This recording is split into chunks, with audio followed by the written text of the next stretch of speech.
अस्सलाम वालेकुम students, welcome to the online academy of mathematics videos. Mechanics by Q category के chapter number 8 की exercise के question number 7 से लेकर क्वेश्चन नंबर 9 तक इस लेक्चर में करेंगे। क्वेश्चन नंबर 7 थोड़ा बहुत इंपॉर्टेंट है, कोशिश करूँगा कि इसको आसान तरीके से करवाऊँ। Two particles are projected simultaneously upwards with velocity square root 2gh and square root 2gk where k is greater than h। दो पार्टिकल्स को इकट्ठा ऊपर की तरफ प्रोजेक्ट किया गया है। सपोज करें ये वाला पार्टिकल 1 है और ये आपका पार्टिकल 2 है। इन दोनों को एक ही टाइम पर ऊपर की तरफ प्रोजेक्ट किया गया है। इनमें से एक की इनिशियल वेलोसिटी यानी जिस वेलोसिटी के साथ इसको ऊपर की तरफ प्रोजेक्ट किया गया वो है स्क्वायर रूट 2gh और दूसरे की है स्क्वायर रूट 2gk। ये भी मेंशन किया गया है कि k is greater than h। इस कंडीशन का क्या मतलब है कि ये वाली वेलोसिटी इस वेलोसिटी से ज़्यादा, पार्टिकल 2 को ज़्यादा वेलोसिटी के साथ, हायर वेलोसिटी के साथ प्रोजेक्ट किया गया है इन कंपैरिजन टू पार्टिकल 1। ठीक हो गया। इसके बाद आपसे कहा जा रहा है when two particles are still in flight after time t another particle is projected upwards with velocity u।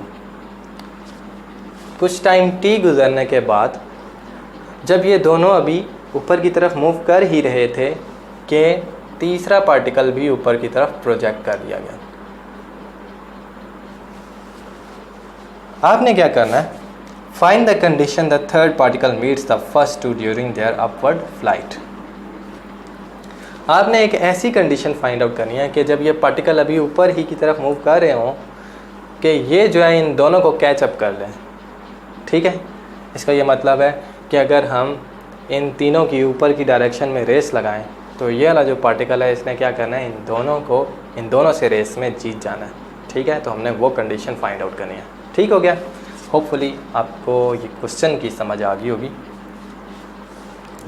अब आगे चलते हैं इसके सोल्यूशन की तरफ। सबसे पहले हम क्या करेंगे कि ये देखेंगे कि ये जो दो पार्टिकल्स हैं ये अपनी मैक्सिमम हाइट ट्रैवल करने में कितना टाइम लगाते हैं। ठीक हो गया। तो उससे पहले हमें क्या करना है कि पहले ये मैक्सिमम हाइट फाइंड आउट करनी है और फिर जाके इनके ये हाइट्स कवर करने में जो टाइम लगते हैं वो फाइंड आउट करना है। ठीक हो गया। तो सपोज़ करें कि जो पहला पार्टिकल है वो अपनी मैक्सिमम हाइट तक पहुंचने में कितना डिस्टेंस कवर करता है, x1, यानी कि x1 इसकी मैक्सिमम हाइट है। दूसरे पार्टिकल की मैक्सिमम हाइट क्या सपोज करें x2 है। ठीक है, तो ये x1 डिस्टेंस किस तरह से हमारे पास आएगा, third equation of motion use करें, 2 multiplied with -g x1। -g क्यों यूज़ किया हमने, यहाँ पर एक्सेलरेशन आता है। एक्सेलरेशन यहाँ पर -g है क्योंकि पार्टिकल नीचे से ऊपर की तरफ मूव कर रहा है और इस केस में पार्टिकल की वेलोसिटी कम होती है, यानी कि एक्सेलरेशन क्या हो जाएगा, नेगेटिव हो जाएगा और इसी वजह से -g। ये तो हमें पता है कि जब भी नीचे से ऊपर पार्टिकल प्रोजेक्ट होगा एक्सेलरेशन क्या होगा, -g होगा। लेकिन सिर्फ उस सूरत में जब पार्टिकल वर्टिकली ऊपर की तरफ प्रोजेक्ट कर रहा हो। अब इसके बाद 2a distance is equal to final velocity का स्क्वायर। अब यहाँ पे फाइनल वेलोसिटी क्या है, पार्टिकल की फाइनल पोजीशन क्या है, इसकी मैक्सिमम हाइट। हमें पता कि जब पार्टिकल मैक्सिमम हाइट पर पहुँचता है तो फिर उसके बाद कुछ टाइम वहाँ पर स्टे करता है और फिर नीचे आता है। स्टे किया ना तो इसका मतलब है कि वहाँ पर इसकी फ़ाइनल वेलोसिटी 0 होगी।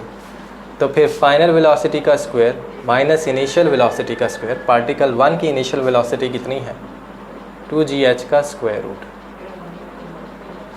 तो ये आपने third equation of motion use किया।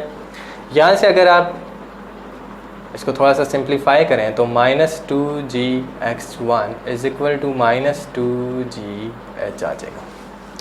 ठीक हो गया। -2g और -2g कट हो जाएंगे तो यहाँ से आपके पास x1 की वैल्यू h आ जाएगी। तो फर्स्ट पार्टिकल की मैक्सिमम हाइट क्या है, h।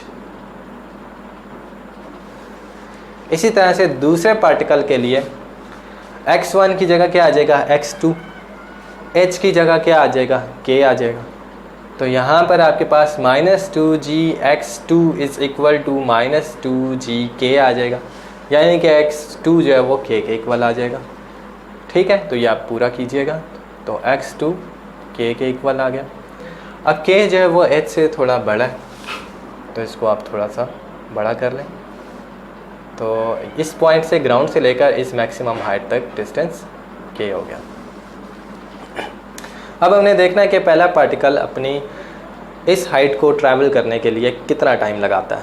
सपोज़ करें वो टाइम t1 है। ठीक है, तो वो हमारे पास किस तरह से आ सकता है time, first equation of motion का यूज़ करके। अब first equation of motion use करें, final velocity is equal to initial velocity plus acceleration multiplied with time. First equation use कर ली। यहाँ से आपके पास t1 की वैल्यू क्या आ जाएगी, t1 आपके पास आ जाएगा square root 2gh divide with g। ठीक है, ये स्क्वायर रूट g है और ये g है, तो फिर ये जब कट होंगे तो नीचे स्क्वायर रूट g आ जाएगा, इसको आप 2h/g। ठीक है, स्क्वायर रूट क्या कर लेंगे, पूरे इसके ऊपर लगा लेंगे। तो यहाँ से आपके पास t1 का आंसर आ गया स्क्वायर रूट 2h/g। अब इसी तरह से आपने दूसरे पार्टिकल का टाइम फाइंड आउट करना है कि ये मैक्सिमम हाइट ट्रैवल करने में कितना टाइम लगाता है। सपोज़ करें वो टाइम t2 है, और इनसे पहले आप लिख लीजिएगा कि suppose t1 is the time taken by the first particle to reach its maximum height that is distance h। इसी तरह से दूसरे पार्टिकल के भी लिख लेना। तो वो कितना आएगा, यहाँ पर 2gk is equal to -g, यहाँ पर t2 आ जाएगा, यानी कि यहाँ पर जो है k आ जाएगा, यहाँ पर t2 आ जाएगा, और वो क्या बन जाएगा स्क्वायर रूट 2k/g। ये भी आप पूरा फाइंड आउट कीजिएगा। तो t1 और t2 आपने फाइंड आउट कर लिया। अब एक और चीज़ नोट करें कि न्यूमरेटर में यहाँ पर h आ रहा है और यहाँ पर न्यूमरेटर में k आ रहा है, बाकी सारा एक जैसा है, और k जो है it is greater than h है। तो फिर इसका मतलब हुआ कि t2 भी जो है वो t1 से ग्रेटर है, या t1 जो है वो t2 से छोटा है। ठीक हो गया। और अब अपने एनालिसिस की तरफ आए, क्वेश्चन की तरफ। आपसे क्या कहा गया कि पार्टिकल 3 जो है उसको टाइम t गुजरने के बाद प्रोजेक्ट किया गया। ठीक हो गया। और उस टाइम पर ये दो पार्टिकल्स क्या कर रहे थे, अभी अपवर्ड मोशन परफॉर्म कर रहे थे। ठीक है, तो सपोज़ करें कि ये वाला पार्टिकल इस टाइम t गुजरने के बाद यहाँ पर पहुँचा, और दूसरा पार्टिकल जो ये है ये यहाँ पर पहुँच गया। ठीक हो गया। तो यहाँ से ये पता चलता है कि जो ये टाइम t है जिसके बाद इसको प्रोजेक्ट किया गया थर्ड पार्टिकल को, वो इन दोनों टाइम्स से छोटा है। ठीक है, रीज़न क्या है, जब टाइम t गुजरा था तब ये वाला पार्टिकल कहाँ पर था, यहाँ पर था। अभी इसको टाइम t के अंदर मज़ीद कुछ टाइम ऐड करेंगे तब ये क्या होगा, यहाँ से यहाँ पर आएगा अपनी मैक्सिमम हाइट पर। तो इसका मतलब हुआ कि जो टाइम t1 है वो टाइम t से बड़ा है, या टाइम t जो है वो t1 से छोटा है। ठीक हो गया। तो ये आपके पास कंडीशन आ गई है कि t जो है it is less than t1, t2 हम नहीं ले रहे। इसकी रीज़न ये है कि यहाँ से आपको क्या पता चल रहा है कि t1 is less than t2। इससे ये पता चलता है कि आपका जो पार्टिकल 1 है वो पार्टिकल 2 के मुकाबले में ज़्यादा जल्दी अपनी मैक्सिमम हाइट पर पहुँचेगा। ठीक हो गया, क्योंकि इसका मैक्सिमम हाइट पर पहुंचने का टाइम कम है, जबकि दूसरा पार्टिकल जो है वो थोड़ा ज़्यादा टाइम मिलेगा अपनी मैक्सिमम हाइट पर पहुंचने के लिए। एक प्रैक्टिकल करके देख लें, दो चीज़ों को इकट्ठा फेंकें ऊपर, एक की वेलोसिटी कम रखें दूसरे की ज़्यादा रखें, तो जिसकी वेलोसिटी कम होगी वो ज़्यादा जल्दी अपनी मैक्सिमम हाइट पर पहुँचेगी। सही हो गया। तो इसका मतलब हुआ कि जो ये वाला टाइम है इसका कंटेस्ट किसके साथ है, फर्स्ट पार्टिकल के टाइम के साथ। सही हो गया। t1 किसके इक्वल है, square root 2h divide with g। तो ये आपके पास फर्स्ट कंडीशन है कि t should be less than square root 2h/g। ये कंडीशन क्या कहती है कि आपने अपने पार्टिकल को कम से कम कितने टाइम के बाद प्रोजेक्ट करना है, इस टाइम 2h/g। इससे ज़्यादा टाइम नहीं होना चाहिए। टाइम हमेशा आपका क्या होना चाहिए, जिस टाइम के बाद आपने इसको प्रोजेक्ट करना है यानी time t, it's must be less then √2h/g। ठीक है, यानी कि जितने टाइम में ये पार्टिकल अपनी मैक्सिमम हाइट में पहुंचता है, इसके मैक्सिमम हाइट पर पहुंचने से पहले पहले आपने क्या करना है, इस पार्टिकल को ऊपर की तरफ प्रोजेक्ट कर देना है। तो ये आपकी फर्स्ट कंडीशन थी और ये आपका फर्स्ट आंसर भी है। अब दूसरी कंडीशन हमने फाइंड आउट करनी है। दूसरी कंडीशन ये है कि इसकी इनिशियल वेलोसिटी क्या हो कि ये इन दोनों से ये रेस जीत जाए, अपवर्ड मोशन की रेस जीत जाए। ठीक हो गया। इसके लिए दोबारा से आप इसको देखें। अब इस पार्टिकल का टाइम के लिहाज से कंटेस्ट किसके साथ है, फर्स्ट पार्टिकल के साथ। हम क्या चाहते हैं, सबसे पहले तो हम ये देखेंगे कि इसके पास अवेलेबल टाइम क्या है रेस जीतने के लिए। ठीक है, फिर उसके बाद हम चाहेंगे कि उस अवेलेबल टाइम में ये इस पार्टिकल से भी जीत जाए और इस पार्टिकल से भी रेस में जीत जाए।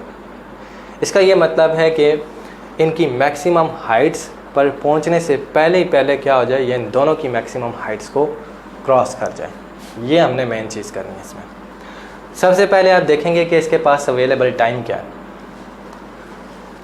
इसका यहाँ पर पहुँचने का टाइम क्या था, t1।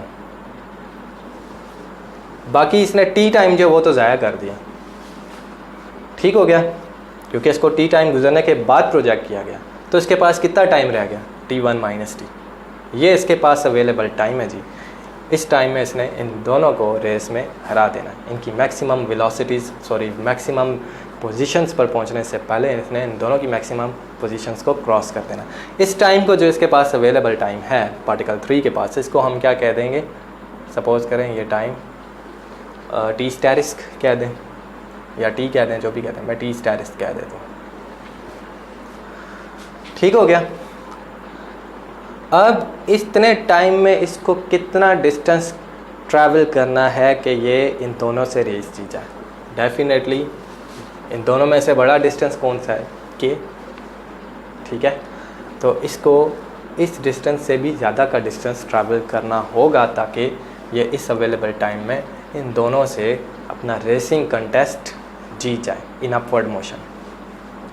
ठीक है, तो इसके बाद हम लिखेंगे this is the time that is available for the particle 3 to win the contest against the particle 1 and particle 2 in upward motion।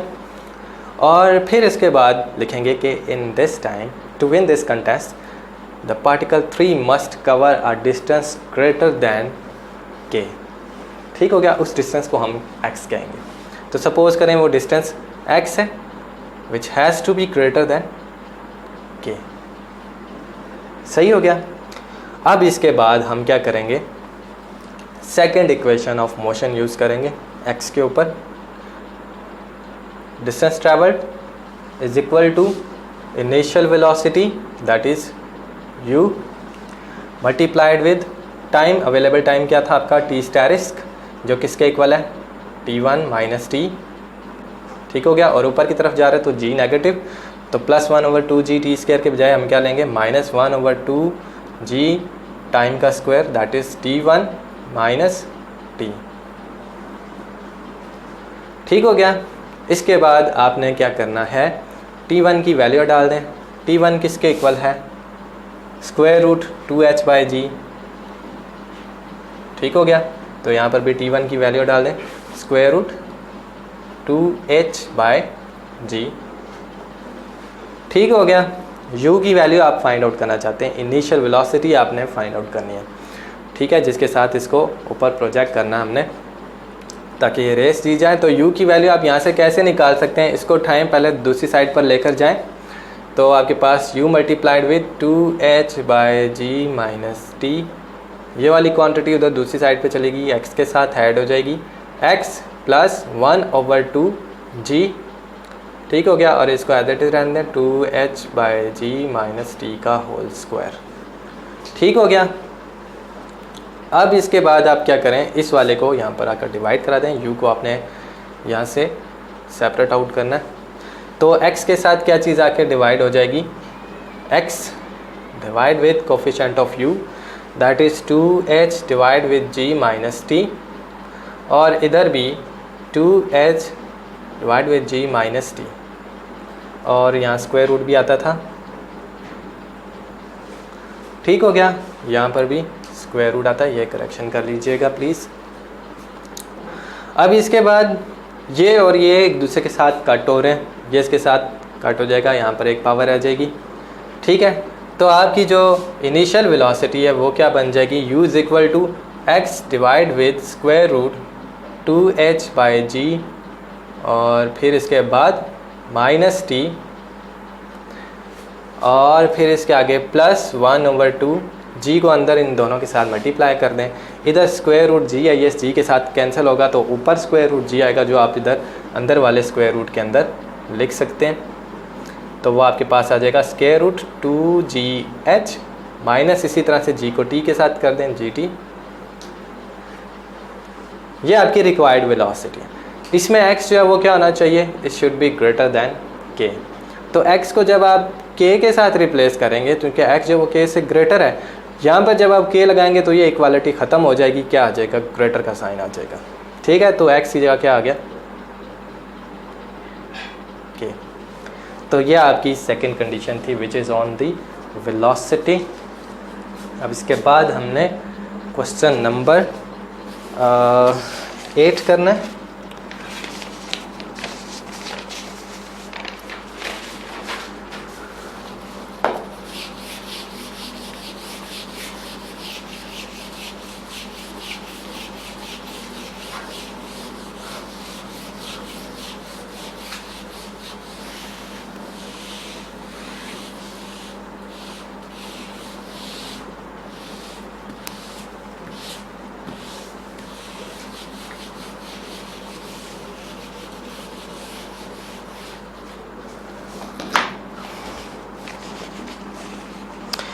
Question number 8 में आपसे कहा जा रहा है, a gunner detects a plane at t equal to 0 approaching him with velocity v, the horizontal and vertical distances of plane being h and k respectively. एक gunner है, suppose करें यहाँ पर, इसको हम g से डिनोट कर देते हैं।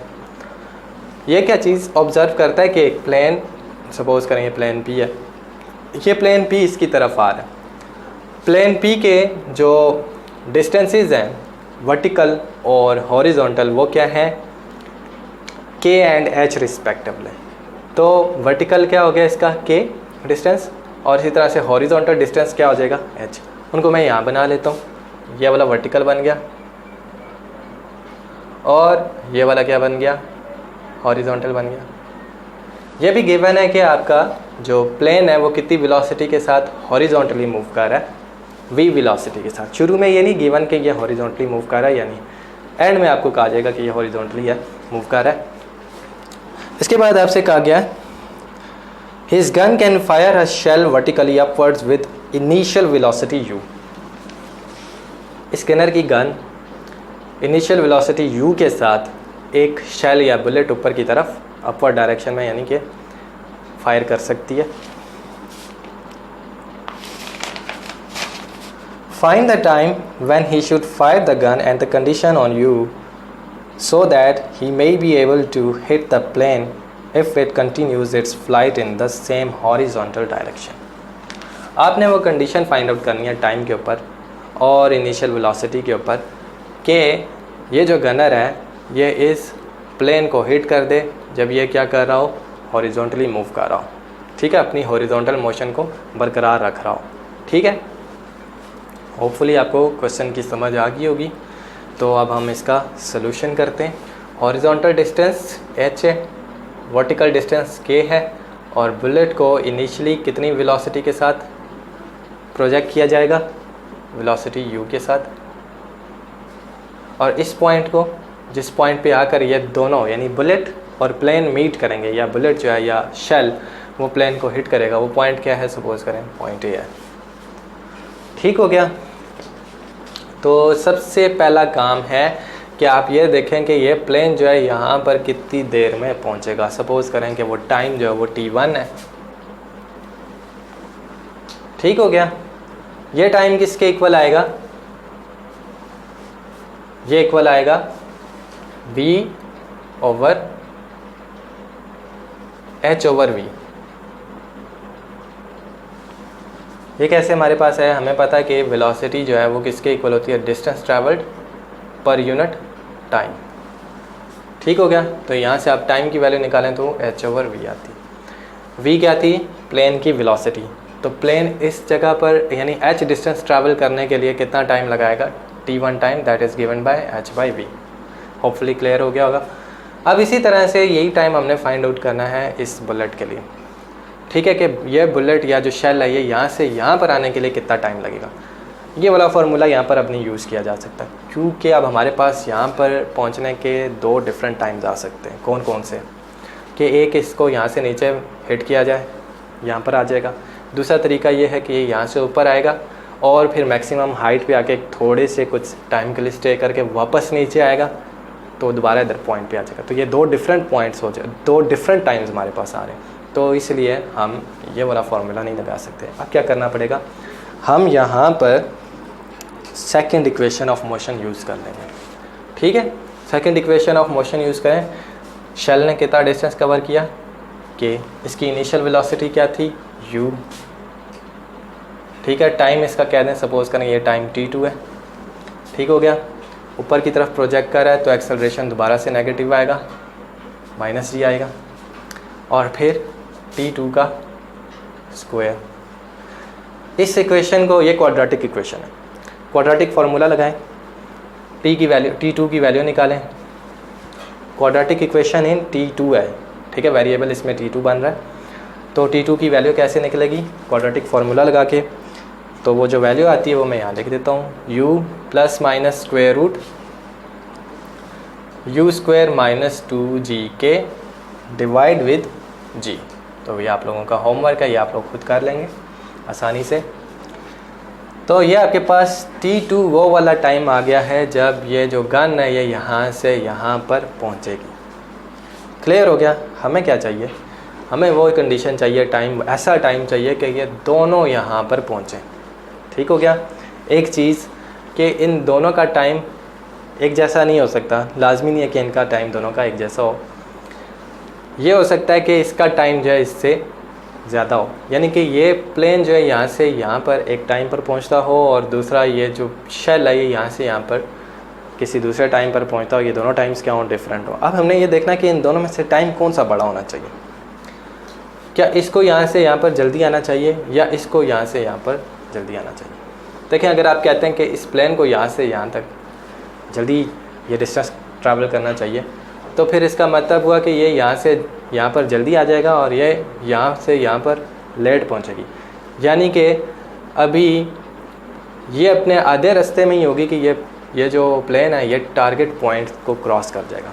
तो इसका मतलब है कि ये टाइम ज़्यादा नहीं होना चाहिए, ये वाला टाइम जो ये ज़्यादा नहीं होना चाहिए, ये वाला टाइम ज़्यादा होना चाहिए। ठीक हो गया। यानी कि इस प्लेन को यहाँ पर लेट पहुँचना चाहिए बुलेट के मुकाबले में। ठीक हो गया। तो इसका मतलब हुआ कि हमें कुछ देर थोड़ा वेट करना पड़ेगा और फिर वो वेट करने के बाद फायर ऑन करना पड़ेगा। ठीक है। सपोज़ करें कि हम कितना टाइम वेट करते हैं, टाइम t स्टारिस्क। एक्चुअली हमें यही कहा जा रहा है, ये टाइम फाइंड आउट करें कितने टाइम के बाद आपको ये शेल फायर करना चाहिए कि ये शेल जो है ना इधर प्लेन को लग जाए। ठीक है। तो हम ये टाइम निकालना चाहते हैं। सपोज़ करें वो टाइम t स्टारिस्क है। ठीक है। टाइम t2 जब गुज़र जाएगा तब गन कितना डिस्टेंस कवर करेगी, यहाँ से लेकर यहाँ तक। ठीक है। और प्लेन सपोज़ करें यहाँ से लेकर यहाँ तक डिस्टेंस कवर करेगा टाइम 2 के दौरान। तो ये वाला जो टाइम है ये हमारा पास एक्स्ट्रा टाइम है। ठीक है। इसको टाइम क्या कह देंगे, हमने क्या कहा है, t स्टैटिक कहा है। सही हो गया। तो ये हमारे पास कैसे आएगा, ये वाला टाइम कौन सा बन रहा है, ये आपका t2 बन रहा है जब बुलेट यहाँ से यहाँ तक पहुँची थी। और यहाँ से यहाँ तक वाला टाइम कितना बन रहा है, टाइम t1 बन रहा है यहाँ से यहाँ तक। ठीक हो गया। हम इस टोटल टाइम में से ये वाला टाइम निकाल देंगे तो हमारे पास ये रिक्वायर्ड टाइम आ जाएगा। ठीक है, तो फिर टी स्टैटिस किसके इक्वल हो गया, टाइम t1 में से आप क्या निकाल दें, टाइम t2 निकाल दें। ठीक है, अब ये टाइम गुजरने के बाद जब आप फायर करेंगे तब जो प्लेन किधर तक पहुंच चुका होगा, इधर आपकी बुलेट भी इधर पहुंचेगी और आपका प्लेन भी इधर पहुंच जाएगा।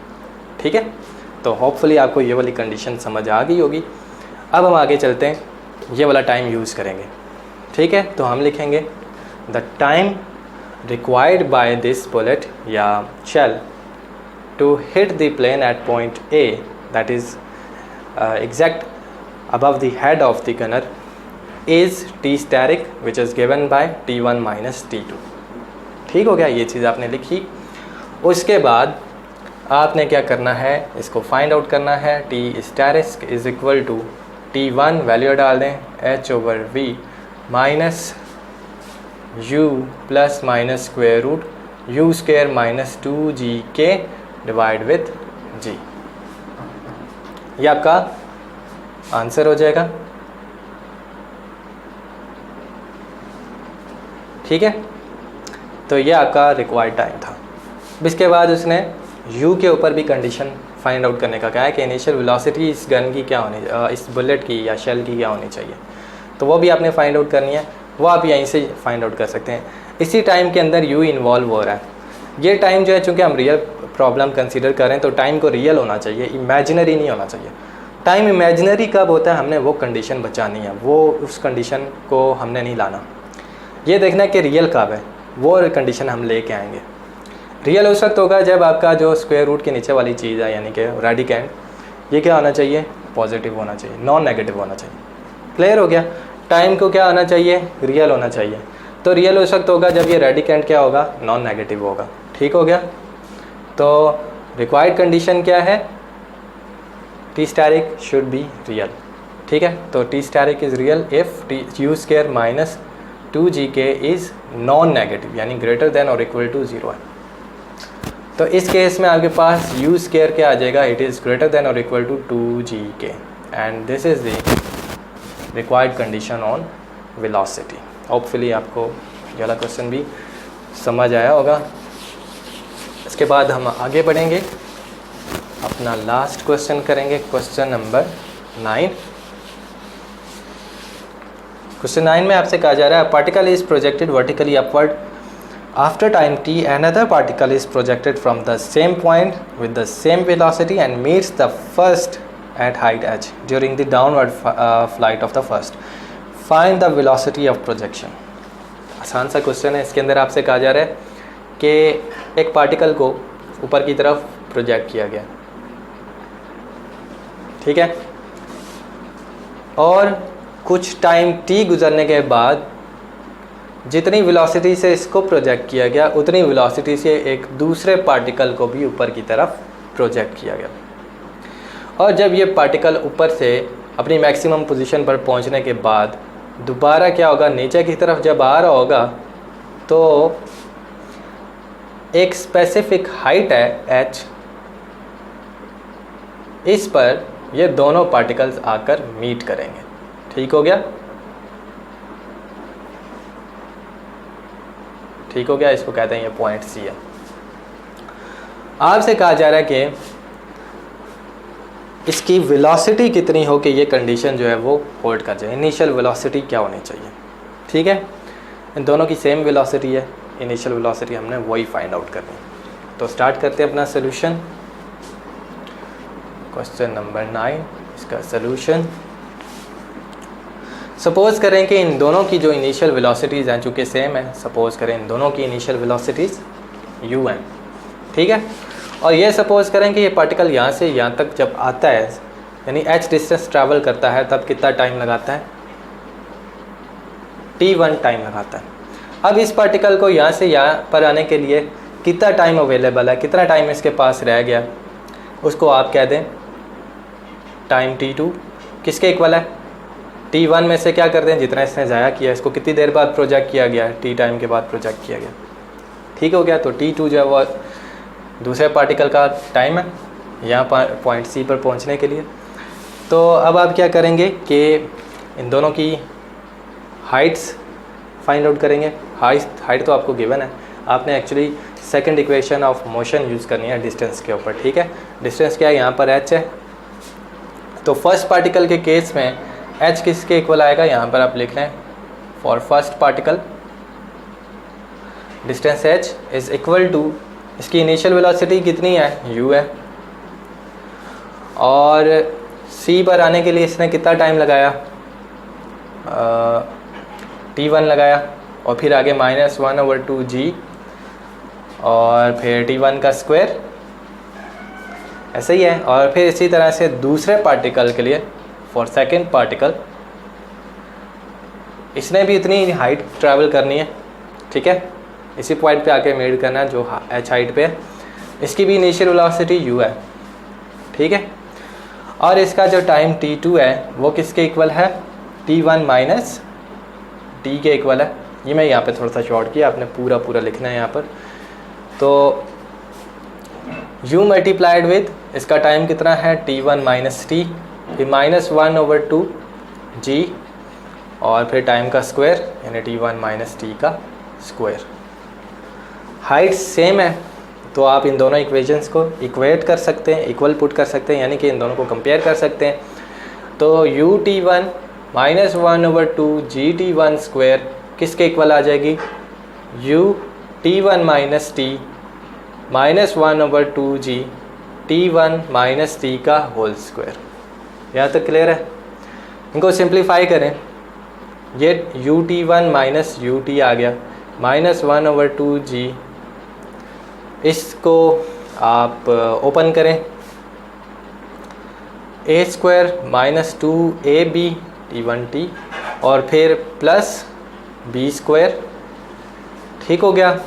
यहाँ पर ut1 -1/2g t1 स्क्वायर आ गया, कुछ कट रहे हैं इनमें से, हाँ जी, ut1 से कट हो गया, और -1/gt1 स्क्वायर इस -1/2gt1 स्क्वायर इससे कट हो गया। बाकी जो रह गया है उसको आप सिंप्लीफाई करें और u की वैल्यू फाइंड आउट करें, ठीक है। तो ये 1-2 स्टेप्स आप लोग कर लीजिएगा। तो यहाँ से आपके पास एक्चुअली वैल्यू आएगी t1 की, ठीक है। पहले यहाँ से t1 की वैल्यू निकालनी है, सिंप्लीफाई करें, एक स्टेप छोड़ देता हूँ। t1 जो है वो किसके इक्वल आ जाता है, t1 आ जाएगा 1/2t या t/2 प्लस u/g, ठीक हो गया। ये t1 का आंसर है। अब t1 का आंसर उठाएं, इस वाली इक्वेशन में पुट कर दें, इसको इक्वेशन 1 कहें, इसको इक्वेशन नंबर 2, ठीक हो गया। तो t1 का आंसर जब आप यहाँ पर पुट करेंगे तो h is equal to u t1 किसके इक्वल है, t/2 प्लस u/g, और फिर इसके आगे -12g t1 का स्क्वायर यानी कि t/2 प्लस u/g का होल स्क्वायर। अब 2-3 स्टेप्स मैं आपके लिए छोड़ रहा हूँ, सिंप्लीफाई कीजिएगा इसको, इसका स्क्वायर ओपन कीजिएगा और फिर उसके बाद आपने एंड में स्क्वायर रूट ले लेना है, क्योंकि यहाँ पे u स्क्वायर आएगा तो वो किसके इक्वल आ जाएगा, यहाँ से u आपके पास आ जाएगा square root 8gh plus g square t square whole divide with 2। तो ये आपके पास required condition on initial velocity of u है, ठीक हो गया। होपफुली आपको आज का ये लेक्चर समझ आया होगा। Thanks for watching.